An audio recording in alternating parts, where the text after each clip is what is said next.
Christian Ligori here with tips on comping with jazz guitar. When you comp with jazz guitar, a lot of people tend to either fall a little too short or go a little too much on their approach. Comping is supposed to simply be, keeping the rhythm for whoever's soloing. If it's a fellow guitar player, a bassist, a drummer, at some points. But what I basically showed you was the beginning of the A section of Autumn Leaves, just with a little bit of an embellishment, but not too much. But it basically, instead of playing the regular D minor 7, play the D minor 9. It gives it that nice thicker sound. Notice I'm not using a pick. When you comp, you could use a pick, but that means you should lower the guitar significantly, by your knobs. But usually finger is the way to go. A lot of the greats like Joe Pass and Charlie Christian and Django Reinhardt, they use their fingers. I prefer using my thumb for rhythm and to play, with all my fingers. It makes it sound more unique and also more, like the traditional Bach players. So basically, what I'm doing is I'm going from the D minor 9th chord, which is basically like playing a minor 7, except one fret, one string below. So you're not using the top, and instead of just using these three, you're also adding your pointer finger on the 3rd fret of the 4th string. Still in the minor. You could play the D minor 7, or you can even just play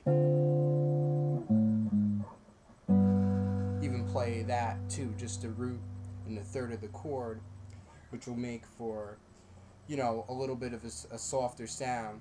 But if you really want to comp in a professional type setting, you want to use these type of chords like the minor 9th instead of the regular 7th chord of G7. I'm playing G13th. Sounds nicer, obviously a lot more jazzy than this, because this could be used in just regular rock or or rock and roll or pop or whatever, but this makes it significantly sound more like jazz. Then, instead of going to, most obviously you would go to a C, some type of C, but instead of going to the major 7, which sounds nice, go to the major 9th. Makes it sound thicker and a lot better, especially for a comping setting. So these 3 chords will go like.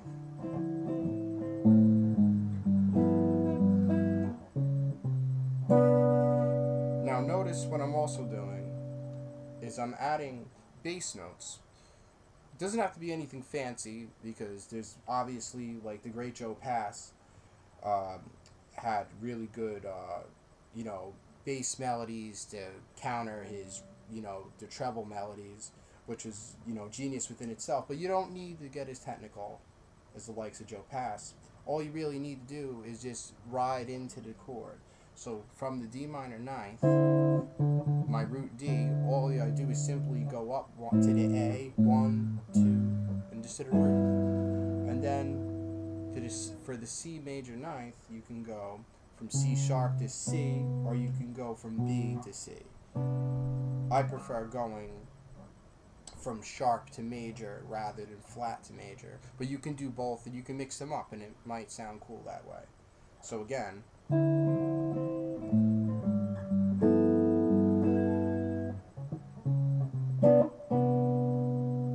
like that.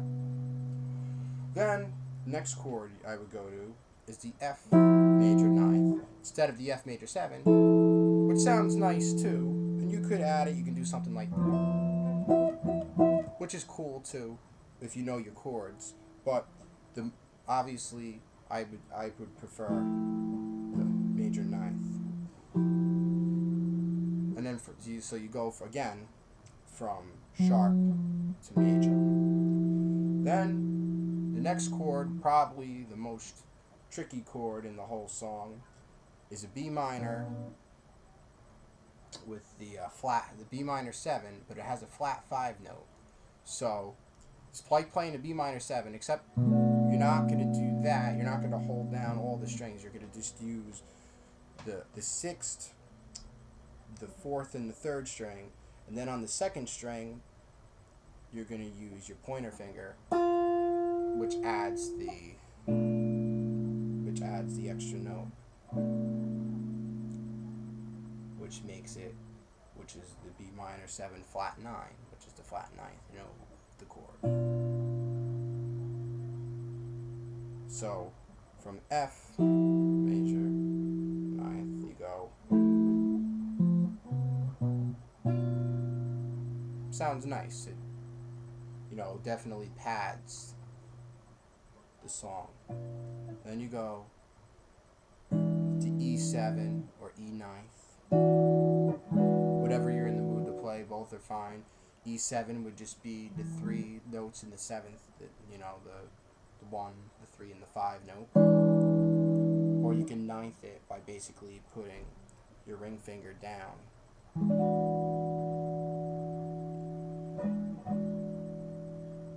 And then from there, you go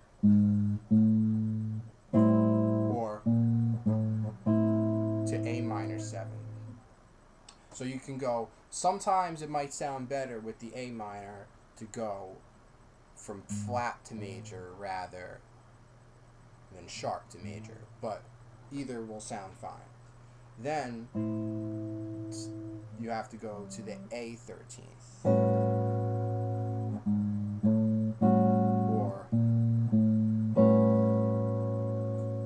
So these chords and these settings will definitely help you comp while the soloist is playing. So I will demonstrate again slowly. So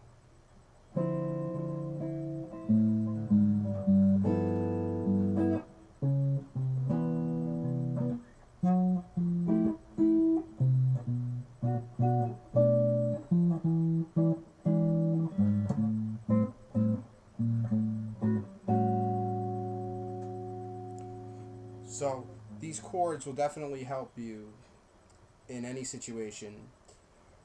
Any type of jazz uses them, not only the traditional bop, but even bossa nova uses bass notes, which is a personal favorite of mine to play.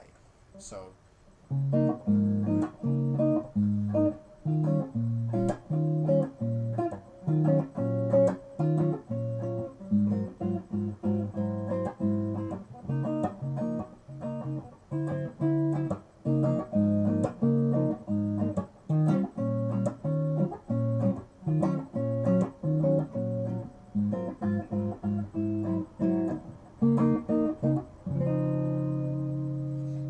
So, in any type of jazz setting, using the thicker, or as they call the meat and potato chords, the 4-finger chords, plus a little addition of the bass note will definitely do a whole lot better than just strumming in either quarter time or strumming with the melody, exactly with the melody. You have to learn how to feel the music and learn where you could fit in. It's like a puzzle. You have to learn, if the drums are doing one thing, and and obviously the basses could be playing like the main groove to keep everybody in time, and the piano is doing the gliss, you'd have to learn where you can keep your spot. Obviously, in some cases, you don't need the bass note, like in like a quarter note jazz, like 1, 2, 3, 4.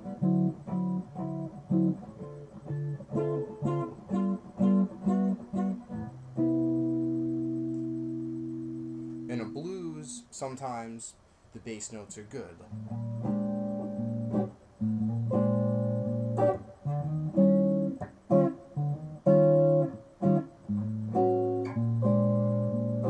You can do the carryover too. So if I'm playing in B flat, you can go from A to. See, makes it sound nice. Makes it sound nice and sleek. So